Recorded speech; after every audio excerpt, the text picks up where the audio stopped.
And now, it's time for another Dice Tower review with Tom Vasel.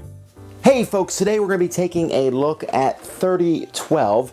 This game came out in 2012, so I suppose it had this idea that it's 1,000 years in the future, and Armageddon was going to happen in 2012, and the Mayan apocalypse, and all humans would be gone and be replaced by monkey men and jaguar men and other weird men, and they fight each other, or they're fighting vicious enemies, kind of together, and warring. I don't know, it's some future apocalyptic thing, but it's a deck building game.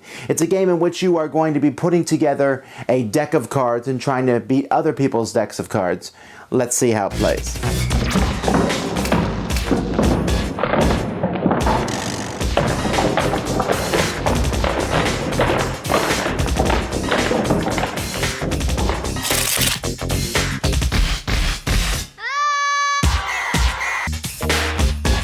In this game, each player is the leader of a clan. You're either the leader of the Bat Clan with this beautiful looking gentleman, or Peepahoo of the Monkey Clan, great name, and of the Snake Clan, and of the Gar Clan, and Ixtal of the Jaguar Clan. I'm pretty sure when they designed this game, they said, how can we make the names as unpronounceable as possible?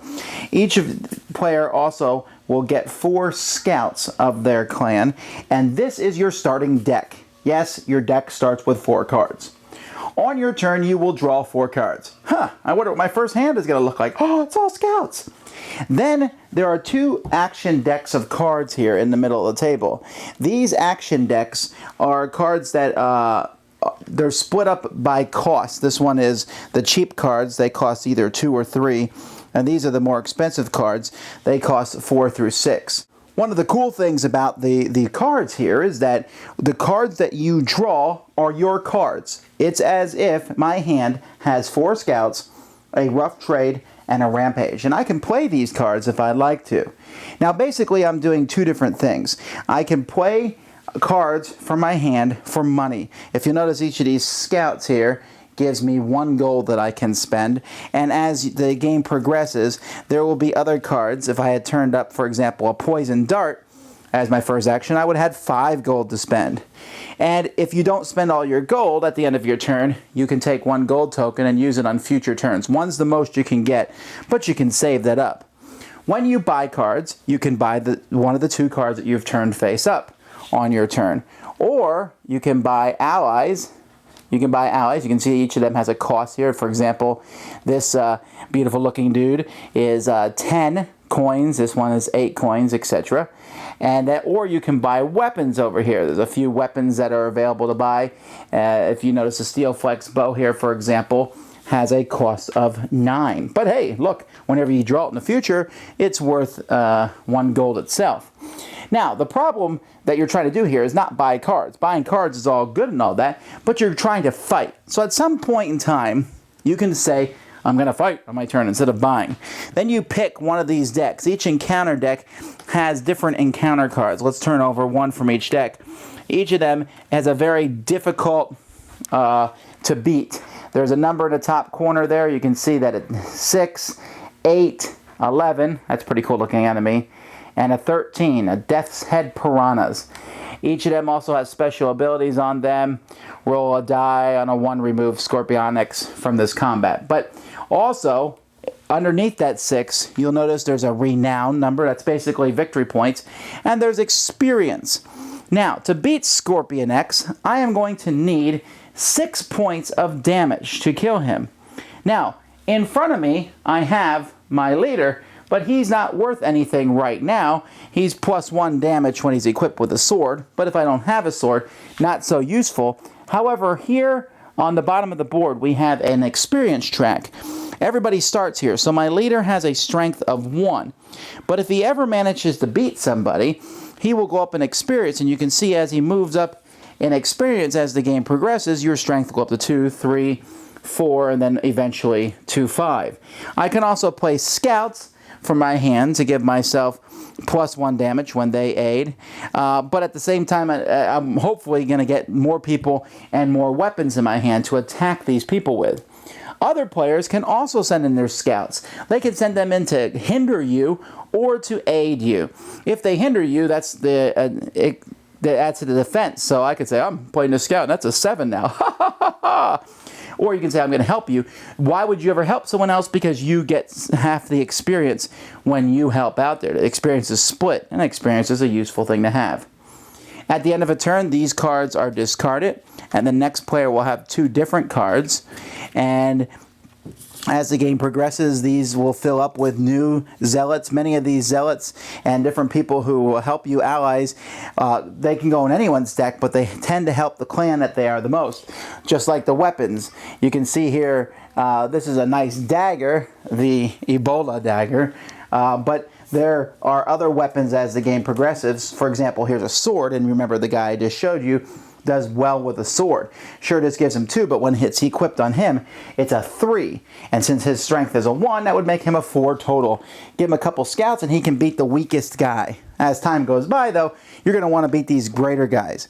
When somebody's experience reaches the end of the track here, where you are exalted, huzzah, everyone will then count all the encounters that they have included in their deck. And by the way, when you beat one of these, you stick it in your deck, and when it shows up, it's pretty worthless. However, at the end of the game, they're worth the number of renown points on them. So Scorpion X here is worth 1 point, while perhaps Nibblins here is worth 2 points. And you can see there's a lot of hideous, ugly monsters in this game.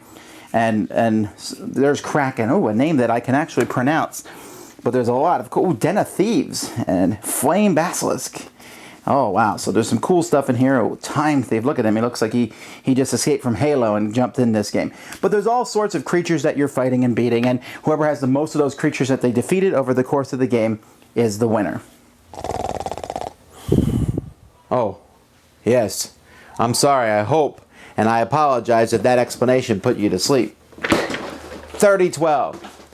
Now, it seems like I often rag on Cryptozoic games, and I do like some of their games, but I'm telling you, this is an example to me of why many of the games that they seem to produce are just a game that somebody thought was interesting, and it's just lazy design. This game is just so boring. Now, I know what the idea behind this game was. Oh, you have a leader, a clan leader with a weapon, and he has other people come help him, and then people will either help you fight or not help you fight. Well, here's the deal. In every game that I played, people almost always want to help fight because you get part of the points. If you stop someone from fighting, you may or may not stop them. It probably won't work stopping them. So what's the point then? You might as well help them rather than waste your cards trying to stop somebody else. But that's not even the worst part of it. The worst part is just this infernal luck part of this game. I thought it was neat that you turn over 2 cards and those are part of your hand. The problem is that sometimes you're going to turn over 2 cards and they are awesome. They give you extra money, especially at the beginning of the game. If on my very first turn, my cards are better than the cards you get in your first turn, anyone who's played a deck building knows that if you get an advantage early on in the game, that's huge. That means you will be ahead a little bit for the rest of the game, and there's no real way to catch up. Not to mention, the weapons and allies are specifically tuned to the different decks, and if your stuff doesn't show up for a while and everyone else's does, again, they have that advantage where they go ahead. Not to mention the artwork. While the artwork is pretty cool, the whole look of the game detracts, and they write things in tiny font on these big cards so that it's very difficult to read what's going on.